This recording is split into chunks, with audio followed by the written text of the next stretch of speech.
ថ្ងៃនេះគឺជាថ្ងៃទី2នៃ Trading Challenge នៅក្នុងរយៈពេល1ថ្ងៃគឺខ្ញុំយកមួយតែ1%តែប៉ុណ្ណោះនៅក្នុង Trading Challenge នេះគឺខ្ញុំជួបបញ្ហាគេខ្លះនៅក្នុងរយៈពេល1ថ្ងៃទៅ1ថ្ងៃហើយខ្ញុំមានឧបសគ្គអ្វីខ្លះហើយខ្ញុំបានលទ្ធផលជាណាខ្ញុំនិយាយនៅក្នុងវីដេអូ1ថ្ងៃទៅ1ថ្ងៃតើកុំឲ្យខកខានយូរយើងចូលទស្សនាវីដេអូនេះទាំងអស់គ្នាអញ្ចឹងមុននឹងចូលវីដេអូរបស់ខ្ញុំសម្រាប់នៅក្នុងការមូលហេតុដែលខ្ញុំធ្វើ Trading Challenge នេះដោយសារបច្ចុប្បន្ននេះគឺនៅក្នុង community របស់ខ្ញុំគឺកំពុងធ្វើ Trading Challenge ដូចគ្នាអញ្ចឹងនៅក្នុង challenge របស់ខ្ញុំអ្វីដែលខ្ញុំផ្ដោតគឺតាក់ទងទៅនឹងបញ្ហាចិត្តសាស្ត្រតាក់ទងទៅនឹងការគ្រប់គ្រងទៅលើហានិភ័យមិនមែនមានន័យថាឲ្យតែគាត់ត្រូវចំណេញច្រើនគឺនេះអត់ទេអ្វីដែលគាត់ធ្វើមិនក៏ដោយគឺត្រូវតែគ្រប់គ្រងហានិភ័យដូចខ្ញុំបានធ្វើនៅក្នុងវីដេអូមួយនេះអញ្ចឹងគឺមួយថ្ងៃទៅមួយថ្ងៃគឺខ្ញុំត្រូវតែគ្រប់គ្រងហានិភ័យអ្វីដែលសំខាន់គឺខ្ញុំយកតែ1%តែប៉ុណ្ណោះចង់ដឹងថាតើ1%របស់ខ្ញុំមួយថ្ងៃទៅមួយថ្ងៃទៅមួយថ្ងៃវានឹងបានលទ្ធផលទៅជាយ៉ាងណាមានន័យថាពាក្យថា compound អញ្ចឹង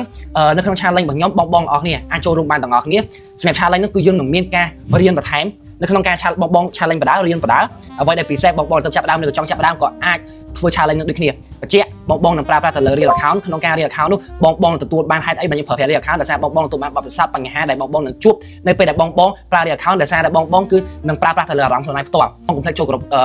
trading challenge របស់ខ្ញុំបានហើយមួយទៀតបងអាចចូលនៅក្នុង community channel របស់ខ្ញុំបានដូចគ្នាអញ្ចឹងកុំឲ្យខកខានយូរតោះយើងចូលទស្សនាវីដេអូរបស់ខ្ញុំថាថ្ងៃនេះខ្ញុំទទួលបានលទ្ធផលទៅជាយ៉ាងណាម្សិលមិញនេះគឺខ្ញុំបានចំណេញ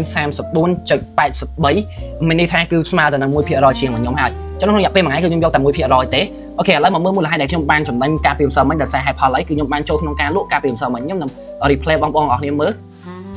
អូខេម្សិលមិញនេះគឺខ្ញុំបានចូលនៅក្នុងតំបន់មួយនេះអូខេអញ្ចឹងនៅក្នុងតំបន់មួយនេះបន្ទាប់ពីម្សិលមិញគឺបានចេញព័ត៌មាន Nan Farm NFP អូខេឥឡូវខ្ញុំចូលនៅក្នុងការខ្ញុំរងចាំនៅក្នុងការ sell នៅក្នុងតំបន់មួយនេះមូលហេតុគឺខ្ញុំមានមូលហេតុរបស់ខ្ញុំមានការ rejection ខ្ញុំតម្លាក់ចូល3នាទីប្រសិនបើទីផ្សារដល់កន្លែងហ្នឹងអូខេកាលពីម្សិលមិញគឺខ្ញុំបានរកឱកាសក្នុងការលក់នៅក្នុងតំបន់មួយនេះ41.39មូលហេតុទី1គឺវាបាន run មកក្នុង swing high កន្លែងនេះហើយក៏វាមាន momentum របស់ខ្ញុំក៏ខ្ញុំដាក់ SL ខ្ញុំនៅម្ដងនេះអូខេម្ដងលើហ្នឹងហើយខ្ញុំតម្លាក់ time frame 3នាទីខ្ញុំមើលទៅលើ